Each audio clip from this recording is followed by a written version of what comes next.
Amém? Como eu falei antes aqui, a gente está em época de Copa do Mundo e a gente começa a ver seleções dos países classificados se preparando. Eu realmente gosto muito de assistir a Copa do Mundo, ainda bem que eu gosto além do Brasil, porque aí se o Brasil ficar no meio do caminho eu vou continuar assistindo até o final. Geralmente Copa do Mundo é o ponto máximo da carreira de um jogador de futebol profissional. E é comum você às vezes ouvir os jogadores dando entrevistas dizendo assim: eu estou com uma alegria imensa, uma honra servir ao meu país. Então, o jogador que se prepara para jogar pelo seu país, ele vai dizer: olha, eu estou servindo o meu país. É muito comum a gente ver cidadãos exercendo alguns ofícios, dizendo que estão servindo a sua pátria. Por exemplo, um soldado que vai para uma guerra, ele está servindo a sua nação. Um diplomata que está resolvendo alguma questão importante, está servindo o seu país. Existe um sentido em que o servir engloba muito mais do que fazer algo para alguém ou para algo. Muitas vezes o servir tem um sentido mais profundo e completo, significa uma entrega total, representação, devoção a algo ou a alguém. O povo de Deus, meus irmãos, é chamado a servi-lo assim, de um jeito completo, de um jeito pleno, com toda a vida. Quando a gente diz que a gente está servindo a Deus, isso não é apenas algo que a gente faz para Deus com a nossa vida. Quando a gente serve a Deus, a ideia é que em tudo o que a gente faz, em todas as áreas da nossa vida, nós façamos em serviço a Deus. Servir não é só quando, de repente, você entra no amarelinho, bota um colete aqui e ajuda nos domingos ou em alguns cultos e eventos da igreja. Servir não é só quando uma pessoa entra no ministério de louvor e está escalado, vem aqui tocar num culto. Servir não é só quando a gente ajuda em algum evento da igreja, ou algum retiro ou algo assim. Nós somos chamados a viver uma vida de serviço a Deus com tudo que a gente tem, com toda a nossa vida. Uma vida completamente entregue, que faz tudo o que faz para a glória de Deus. Quando Jesus ensinou que a gente deveria ser como Ele, que não veio para ser servido, mas para servir, Ele vai completar exatamente essa ideia, dizendo que Ele daria a sua vida em resgate por muitos. Esse é o sentido mais pleno de servir de Jesus, ou seja, o serviço de Jesus incluía toda a sua obra, toda a sua vida. A Bíblia nos chama a esse tipo de serviço. Eu e você, meus irmãos, somos chamados a servir dessa forma. Ou melhor, o que Deus espera de nós é esse tipo de serviço. Um serviço que vai além de fazer alguma coisa, mas que engloba uma entrega completa, que represente toda a nossa devoção verdadeira a Deus. É como se Deus estivesse escalando os jogadores, e Ele quer, na verdade, o serviço não de um jogador que joga pelo time só pelo salário que pode ganhar, não, mas aquele jogador que joga por amor ao time, por amor à camisa. Um dos textos que é muito emblemático, que fala sobre esse tipo de servir, é o de Josué, capítulo 24, que eu quero ler com vocês agora, aqui nessa noite. Josué, capítulo 24, a gente vai ler os versos 14 e 15. Josué 24, versos 14 e 15, o texto diz assim: agora, pois, temam o Senhor e o sirvam com integridade e com fidelidade. Joguem fora os deuses que os pais de vocês serviram do outro lado do Eufrates e no Egito e sirvam o Senhor. Mas se vocês não quiserem servir o Senhor, escolham hoje a quem vão servir, se os deuses a quem os pais de vocês serviram do outro lado do Eufrates ou os deuses dos amorreus em cuja terra vocês estão morando. Eu e minha casa serviremos ao Senhor. Amém? Eu e minha casa serviremos ao Senhor. É um texto muito conhecido da maioria de nós aqui e que Deus fale muito ao nosso coração por meio desse trecho maravilhoso. Irmãos, com essas palavras aqui, Josué já estava no final da sua vida, quando ele proclama isso para o seu povo. Nesse momento aqui, o povo já tinha entrado na terra prometida, já tinha vencido diversas batalhas, já tinha repartido as terras entre as tribos de Israel. Tanto que um capítulo anterior, o capítulo 23, Josué vai dizer que muito tempo havia se passado, desde que o Senhor tinha dado a Israel repouso de todos os seus inimigos ao redor. E o texto vai dizer que Josué agora já era bem idoso, o povo já estava lá, já estava usufruindo da terra. Deus cumpriu a sua promessa de dar a terra de Canaã aos israelitas. O que era esperado então do povo agora? Deus já tinha feito a parte dele, agora o povo já está ali vivendo aquilo que Deus prometia há tantos anos.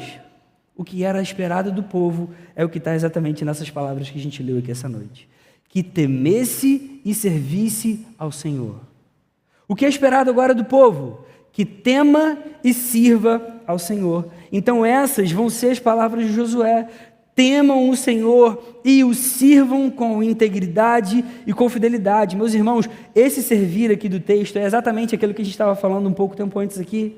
É um servir de entrega completa, de devoção. O verbo hebraico aqui do servir transmite exatamente a ideia, não só de prestar um serviço a Deus, mas de adoração, de obediência, de lealdade, de submissão à aliança, de reconhecimento de Yahvé como o único Senhor. Em outras palavras, Josué está falando para o povo o seguinte: olha, temam agora ao Senhor e vivam com lealdade exclusiva a Ele, com integridade, com fidelidade. Só que aí Josué vai dizer algo que me intriga demais quando a gente lê esse texto aqui. Na sequência das suas palavras ele vai dizer: joguem fora os deuses que os pais de vocês serviram do outro lado do Eufrates e no Egito e sirvam o Senhor. Irmãos, você prestou atenção no que está acontecendo? Depois de Deus ter feito tudo o que fez por eles, tudo o que fez pelo povo, Deus cumpriu a sua promessa, colocou eles lá dentro. Ainda havia ídolos guardados dentro das suas casas. Como assim? Eles já sabiam que o Senhor era o único Senhor, que eles não deveriam se dobrar diante de nenhum outro, mas ainda tinha ídolos no meio deles. Como assim? Mas a pergunta que a gente tem que fazer é: será que a gente faria diferente? Será que se a gente estivesse lá, naquele mesmo instante, a gente não estaria entre esses aqui? E aí Josué então precisa ser enfático. Se vocês não quiserem servir o Senhor, escolham então hoje a quem vocês vão servir. Se os deuses a quem os pais de vocês serviram do outro lado do Eufrates, ou os deuses dos amorreus, em cuja terra vocês estão morando. Eu e minha casa serviremos o Senhor. Havia aqui pelo menos 3 grupos de deuses, com D minúsculo, obviamente. Os do outro lado do Eufrates eram os deuses da cultura suméria e babilônica. Tinha os deuses do Antigo Egito, Enfim, o povo de Israel ficou tanto tempo lá que conhecia essas divindades também. E por fim, tinha agora as divindades ali daquele povo que morava naquela terra, que eram os deuses dos amorreus. E aí Josué então, obviamente, diante de tanta tentação, de tanta divindade para se curvar, que o ser humano quer, ele vai falar para esse povo: olha só, vocês têm que se posicionar, tomem uma decisão. E ele vai concluir dizendo: eu já tomei a minha decisão. Eu e minha casa serviremos o Senhor. Eu e minha casa viveremos para o Senhor. A nossa vida pertence a Ele. A nossa vida é dEle. Toda a nossa devoção é para Ele. Apesar dessa tradução aqui estar no futuro, nós serviremos ao Senhor. No hebraico ela também tem um sentido mais completo. Ela expressa uma ação contínua. Envolve sim também o futuro, mas aponta também para o passado. Josué estava afirmando aqui, sem dúvida nenhuma: olha, eu sempre escolhi o Senhor, eu vou continuar escolhendo. Eu servi ao Senhor, eu vou continuar servindo até meu último dia de vida. Irmãos, essas palavras de Josué não eram palavras vazias, não eram só da boca para fora. O povo que nesse momento estava diante de Josué, em pé à frente dele, sabia da firmeza dele no passado. Assim que o povo de Israel sai da escravidão no Egito, pouco tempo depois de eles terem atravessado o Mar Vermelho, Josué é quem vai ser o general do povo contra os amalequitas, numa luta que acontece. Quando o povo adora lá aquele bezerro de ouro, Josué é alguém que escolhe não se identificar com o povo, não entrar nessa idolatria. Quando aqueles espias vão espionar a terra, vocês se lembram? Um dos 12 era Josué, e aí Josué se mantém também firme. Ele se coloca contra todo o povo, e ele diz: olha, o Senhor vai cumprir a sua palavra, a gente não precisa ficar com medo. Quando depois Moisés morre, antes de entrar na terra prometida, Josué sabia que era porque Deus tinha dito claramente para Moisés fazer uma coisa, Moisés fez outra. Josué já tinha visto o resultado da escolha errada de Moisés. Meus irmãos, esse era o caráter de Josué, alguém firme, alguém que amava o Senhor de fato. Ele tinha uma posição firme e correta sobre Deus, e é isso que Deus deseja do seu povo mesmo, uma postura firme, de confiança, de entrega, de devoção. É por isso que ele vai usar palavras aqui tão enfáticas, de quem entende de fato que a vida pertence ao Senhor. Ele de fato servia ao Senhor revelado, o único Deus verdadeiro. Meus irmãos, o Senhor era digno desse tipo de entrega, desse tipo de serviço, essa devoção de vida. Essas palavras precisam ecoar na nossa vida hoje, elas precisam voltar a fazer sentido para os nossos corações. Eu e você temos servido ao Senhor desse jeito. A nossa casa pertence fielmente ao Senhor. Infelizmente, o pecado ainda impede a gente de se entregar como convém. Pensa só, a gente tem um Deus que é bom, mas toda hora a gente precisa ser relembrado disso. A gente tem um Deus que é cuidadoso, mas toda hora nós somos servos que se esquecem do seu cuidado. A gente tem um Deus que é cheio de amor, mas esse Deus precisa demonstrar esse amor entregando o que tem de mais valioso por gente que não merece. O povo de Israel tinha visto coisas tremendas da parte de Deus, e Deus tinha acabado de cumprir tudo o que prometeu. Ainda assim, foi necessário que Josué chamasse o povo e restaurasse ali o compromisso dele com o Senhor. Josué ali renovou a aliança que Deus tinha estabelecido já com os seus. Um povo que, mesmo vendo pessoalmente tudo que Deus tinha feito, ainda guardava ídolos. Como assim? Ainda se curvava diante de deuses falsos. Isso faz a gente olhar para o nosso próprio coração e perceber que a gente é assim também muitas vezes. A gente tem um Deus que é tão bondoso, mas constantemente a gente se esquece de tudo que Ele é, de tudo que Ele já fez por nós. Irmãos, nós somos chamados a servir de todo o coração. Nós somos chamados a nos entregar completamente em adoração, em confiança, em devoção. E esse texto ensina muito sobre isso. A pergunta que a gente precisa responder essa noite é: a quem eu sirvo? A quem você serve? A quem você serve? Você quer servir ao Senhor? Você quer renovar a sua entrega, a sua devoção a Ele? Então esse texto aqui vai te ajudar, e vai me ajudar também, e é o que a gente vai estudar aqui essa noite. A gente aprende em primeiro lugar que servir ao Senhor, esse se entregar completamente, é uma decisão que resulta de temor. Servir ao Senhor é uma decisão que resulta de temor. O texto deixa isso claro para a gente. Nós sempre vamos servir alguém, então escolha esse alguém com temor. Meu irmão, minha irmã, você sempre vai servir alguém ou alguma coisa. Escolha a quem você vai servir.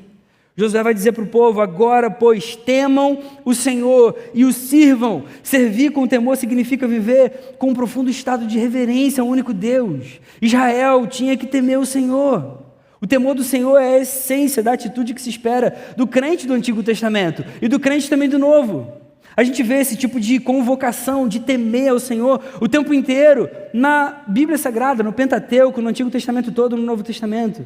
O temor do Senhor é a atitude de respeito, de reverência, esperada dos filhos de Deus diante do seu Criador, diante do seu Redentor. Esse temor, meus irmãos, é desejado e aprovado por Deus. Esse temor ele tem que ser prestado com sinceridade, com fidelidade. Ele precisa ser sem hipocrisia, precisa ser expresso com simplicidade, com um coração verdadeiro. Josué sabia que o povo ia escolher alguma coisa para servir, nesse sentido de se entregar, de colocar a devoção. Se não houver dedicação ao Senhor, vai haver dedicação a alguma daquelas divindades falsas. Se nós formos tementes, de fato, nós vamos servir a Deus como Ele espera de nós. Temer a Deus é a atitude de pessoas sábias. A Bíblia ensina isso para a gente. Você quer saber se você é uma pessoa sábia? Olhe o quanto você tem temido o Senhor. A Bíblia ensina para a gente: o temor do Senhor é o princípio da sabedoria. Provérbios 9:10. Só não vive uma vida totalmente entregue ao Deus da vida quem realmente não tem temor nenhum, quem acha que sabe o que é melhor para si mesmo. Servir ao Senhor é algo que resulta de temor. Em segundo lugar, servir, essa entrega completa, é algo que requer exclusividade. Requer exclusividade. Josué vai dizer: sirvam com integridade, com fidelidade, joguem fora os deuses que os pais de vocês serviram do outro lado do Eufrates e no Egito, e sirvam o Senhor. Meus irmãos, servir ao Senhor envolve exclusividade. Nosso Deus é exclusivo. Jesus é exclusivo. Você quer viver para o Senhor? Você quer fazer dele o Deus da sua vida? Meus irmãos, não há espaço para ídolos então no nosso coração. Joguem fora os ídolos. Aquilo que não existe, aquilo que não presta, aquilo que causa mal, aquilo que afasta o nosso coração de Deus. Isso é para jogar fora, é para tirar da nossa vida. Ah, mas poxa, foi feito em ouro, deixa pelo menos eu derreter e pegar o material. Não, é para jogar fora. Ah, mas poxa, foi tão caro, deixa eu pelo menos vender. Não, o que é ruim para você vai ser ruim para outro também. Ah, mas me traz memórias bonitas do passado. Não, é para jogar fora. Ídolo é para jogar fora. Aquilo que afasta você de Deus é para tirar da tua vida, meu irmão. A vida com Deus requer exclusividade. Deus é exclusivo. Ele não divide a sua glória com ninguém. Olha como o povo era idólatra. Deus já tinha deixado claro que Ele era o único Senhor. Os 10 mandamentos, a essa altura, já tinham sido dados há muitos anos. Eles já sabiam que não era para se curvar diante de nenhuma imagem. E aí Deus mantém a sua palavra, leva o povo, dá a terra prometida, Ele cumpre aquilo que Ele tinha falado. Mesmo assim, o povo ainda tinha ídolos.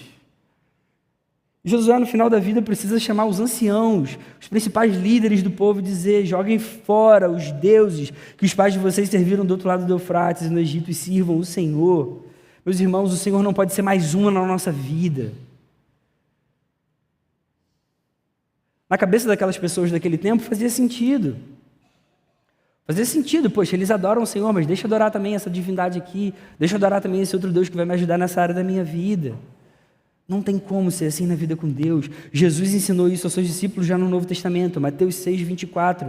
Ninguém pode servir a 2 senhores, porque ou irá odiar um e amar o outro, ou vai se dedicar a um e desprezar o outro. Vocês não podem servir a Deus e às riquezas. Vocês não podem se entregar a Deus e às riquezas. Isso é meio óbvio. 2 senhores nunca vão ter o mesmo desejo para uma mesma pessoa.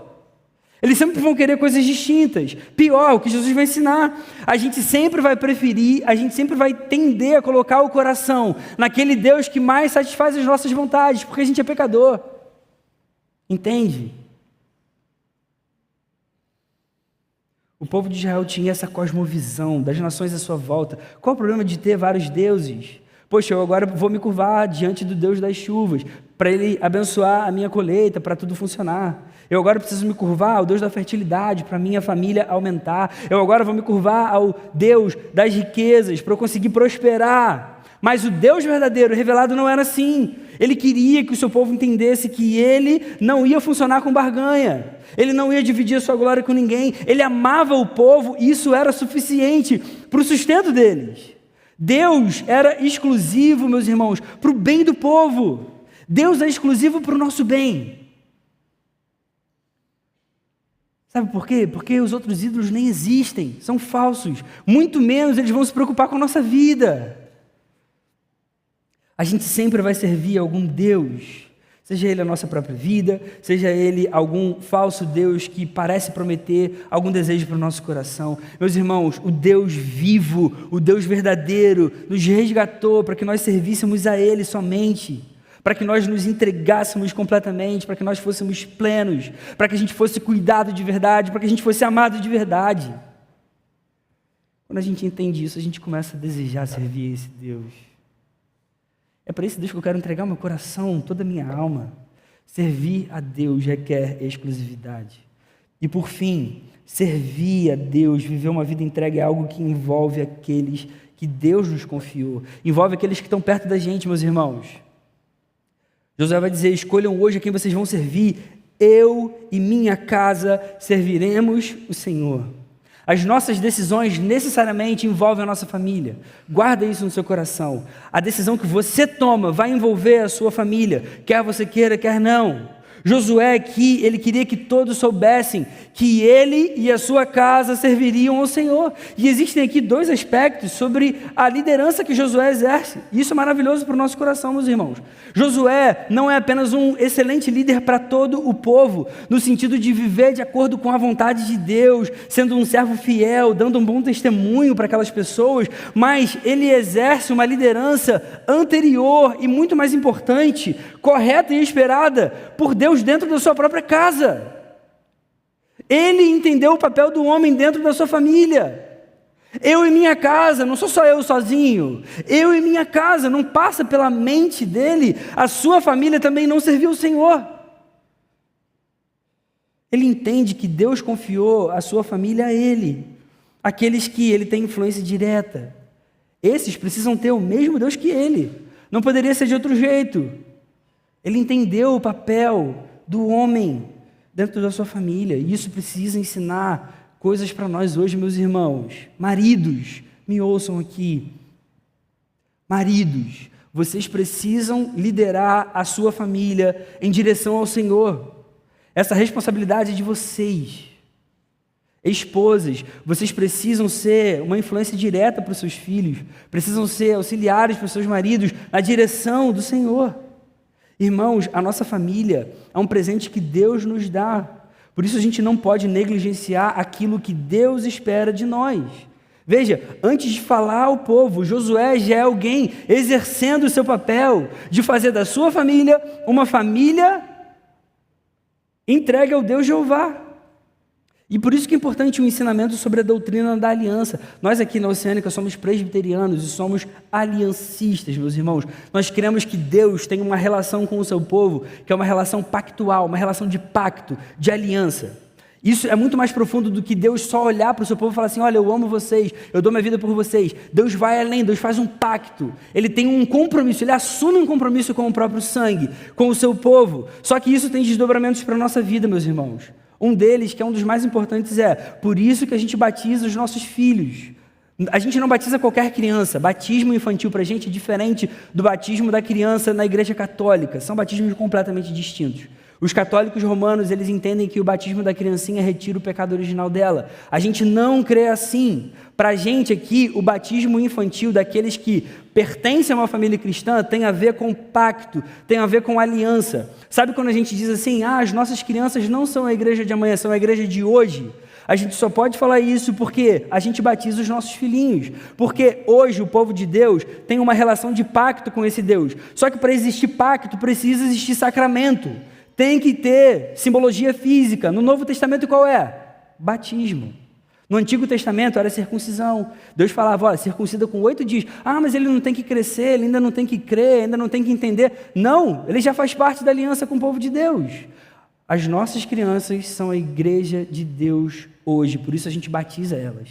E aí os pais assumem um compromisso de criarem os seus filhinhos diante do Senhor. Aí quando eles crescerem e tiverem entendimento, eles vão professar publicamente a fé deles e vão participar da Santa Ceia. Amém? É assim que a gente crê, meus irmãos. Isso é muito importante para a nossa vida.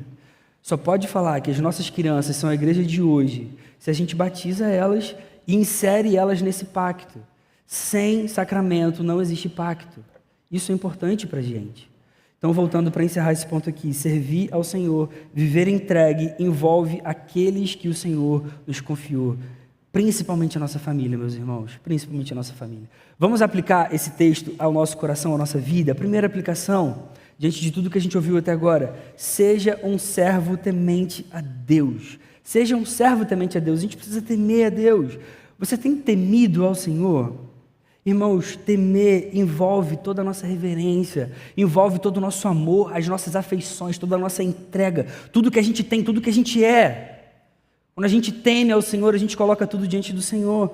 Temer ao Senhor é tomar decisões sábias, mesmo que elas sejam contra a nossa vontade egoísta. Por quê? A gente começa a entender que a vontade de Deus é melhor do que a nossa. De uma forma bem prática, algumas coisas do nosso dia a dia. Eu não vou ficar entrando nesse site, eu não vou ficar olhando essa moça aqui no Instagram ou no TikTok. Cara, porque isso desagrada a Deus.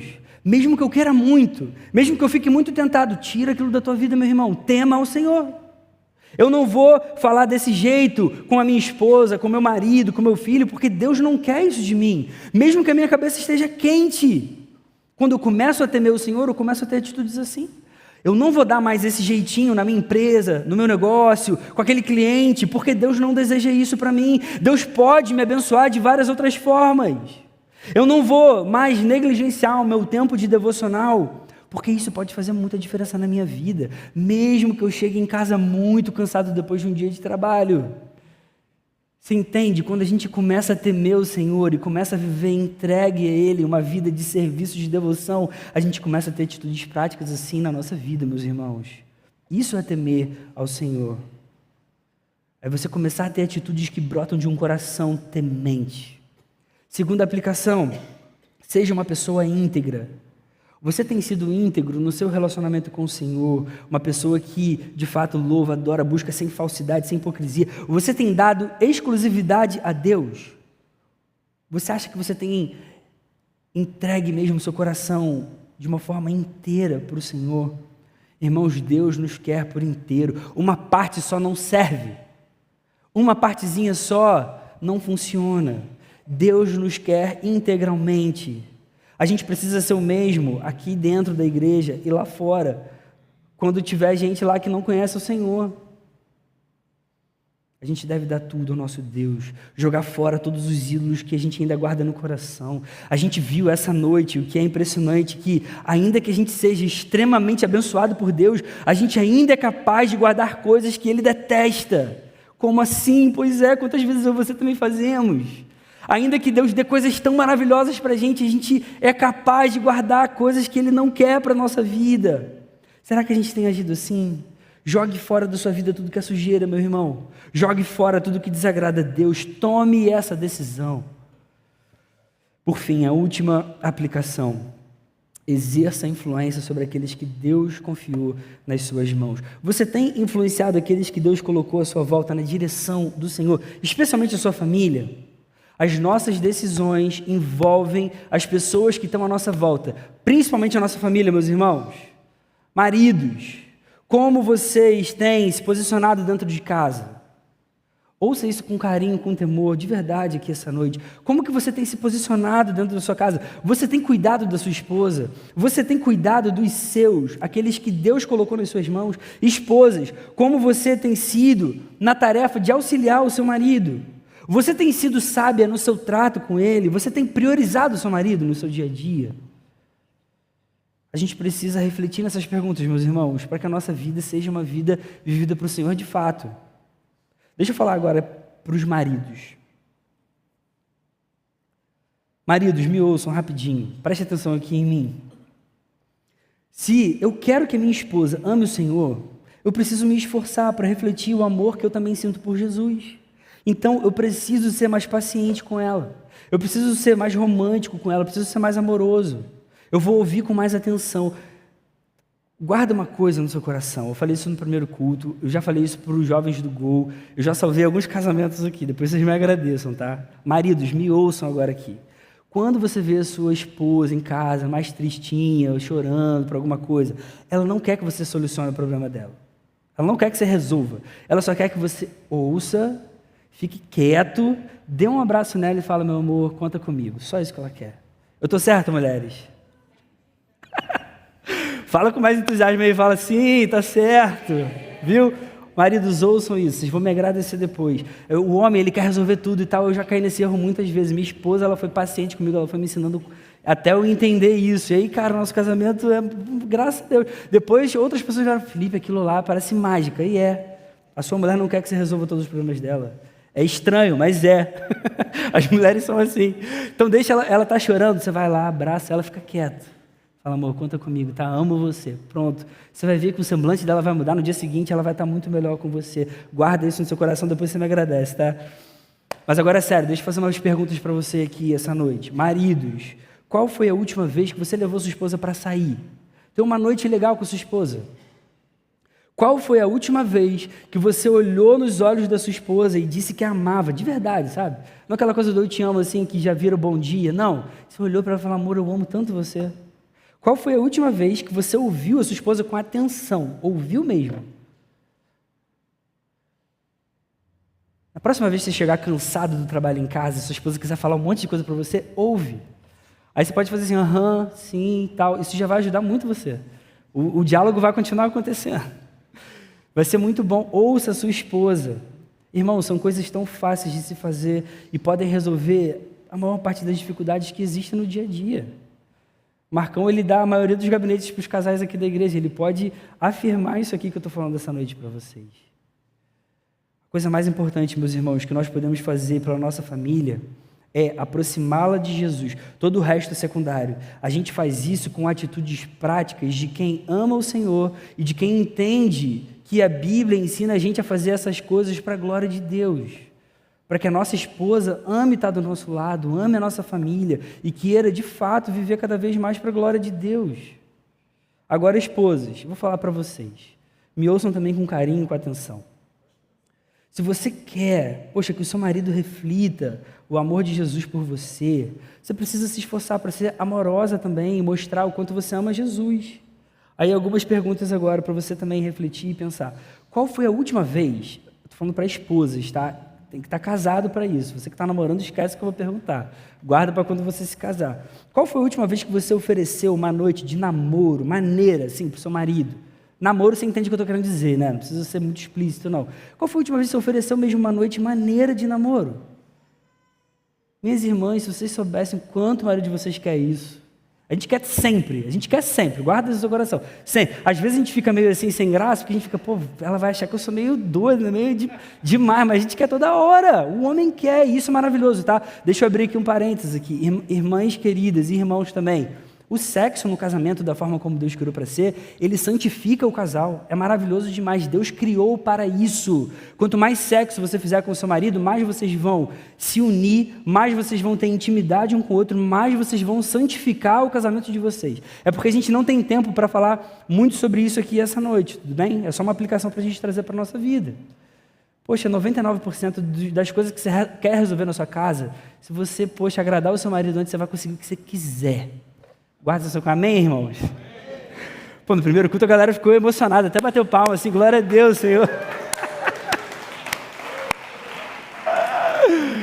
Irmãs queridas, isso é sério. Você, assim, falar do jardim da alma e tal é legal, faz parte da vida. Mas a gente tem que falar também do jardim da felicidade, né? O jardim da alegria para os maridos, minha irmã querida, pensa nisso de verdade. Vai por mim. Entrega isso para o seu marido, você vai conseguir o que você quiser. Vai por mim. Mas agora, de verdade, voltando aqui para outras questões que são importantes também.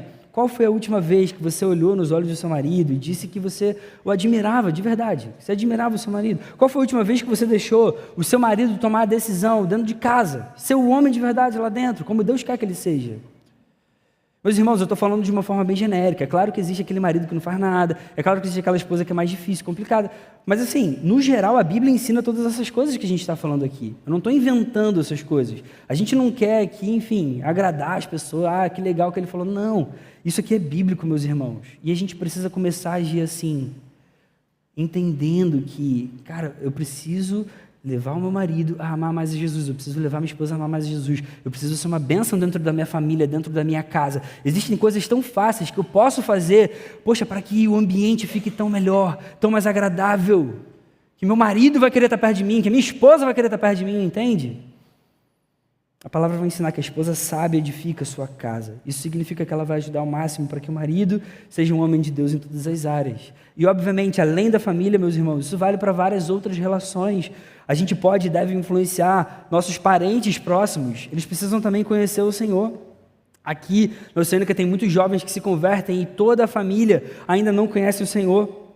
Vocês, filhos, vocês podem e devem ser intencionais dentro das casas de vocês, com os seus pais, com seus irmãos, para serem bênção, para levarem o evangelho para aquele lugar. A gente pode e deve influenciar nossos amigos do colégio, nossos amigos da faculdade, nossos amigos do trabalho, nossos amigos de oração especialmente, nossos vizinhos, os amigos do futebol, as amigas do salão, por onde você for. A decisão que você tomar sempre vai envolver as pessoas que estão perto de você. Nosso primeiro chamado é a nossa casa. Eu e minha casa serviremos ao Senhor. Não pode ser diferente disso, mas eu posso e devo também conduzir outros a aprenderem a temer e a servir ao Senhor, a se entregarem de todo o coração pelo Senhor, a viverem uma vida devota a Deus, o único que existe, aquele que nos ama, aquele que nos resgatou. Que seja assim, amém, meus irmãos? Quero concluir reconhecendo que Josué foi um grande líder de Deus. Josué foi um homem temente, foi um grande líder colocado ali à frente do povo depois que Moisés morreu. Ainda assim, meus irmãos, ele não conseguiu fazer o povo servir com fidelidade. Logo depois da morte de Josué, mesmo depois de Israel ter renovado a aliança com Deus, Israel viveu um tempo terrível, o tempo dos juízes. Quando a gente lê na Bíblia, a gente vê, cara, como que é um povo vivendo sem temer o Senhor, distante do Senhor. O povo se desviou. Em todo o tempo da história de Israel, o povo sempre se afastou do Deus que o amava. Meus irmãos, era necessário um Josué perfeito vir para tornar isso possível. Jesus é o perfeito Josué que vem ao mundo e conduz a gente até o Senhor. Meus irmãos, em Jesus nós podemos temer a Deus, em Jesus nós podemos nos entregar com exclusividade, em Jesus nós podemos entender que a nossa família pode ser salva eternamente. Meus irmãos, Jesus é quem pode dizer hoje para a gente: eu e minha casa serviremos ao Senhor. Quem é a casa de Deus hoje? Somos nós, a igreja de Deus. Jesus comprou cada um de nós por um preço altíssimo. Hoje Jesus pode olhar para a gente e dizer: eu e a minha casa vamos servir ao Senhor para sempre. Vamos viver para a glória de Deus. Nós somos a casa dele hoje, rebanho do seu pastoreio, seu povo amado. Nós só somos capazes de fazer tudo o que foi pregado aqui essa noite, porque Jesus, meus irmãos, um dia nos resgatou, nos chamou para perto. É por isso que a gente consegue temer verdadeiramente. É por isso que a gente consegue se entregar com exclusividade a Deus. É por isso que a nossa família hoje pode descansar no seu cuidado, no seu amor. Se Ele escolheu a gente para ser seu assim, como a gente não vai servir esse Deus, na verdade? Como a gente não vai se entregar completamente a esse Salvador maravilhoso que se importa com a nossa vida? Amém? Senhor, muito obrigado pela sua palavra, Senhor. Nós queremos te agradecer por tanto amor, nós queremos te agradecer por ser esse Deus que se importa com a nossa vida, Deus. Como a gente fica impressionado com esse amor incondicional que você tem por nós. Você sempre amou o seu povo assim, Senhor. Obrigado por hoje a gente fazer parte disso. Obrigado, Jesus, por ter dado aquela vida, para que a gente hoje conseguisse viver isso todos os dias, ainda que com muitas falhas, Senhor. Obrigado por todo o seu perdão, obrigado por sempre trazer a gente para perto mais uma vez e mais uma vez. Ajuda a gente a viver assim, para a sua glória, que a gente te glorifique por onde a gente for, Senhor. Nós oramos no seu nome precioso, Jesus. Amém.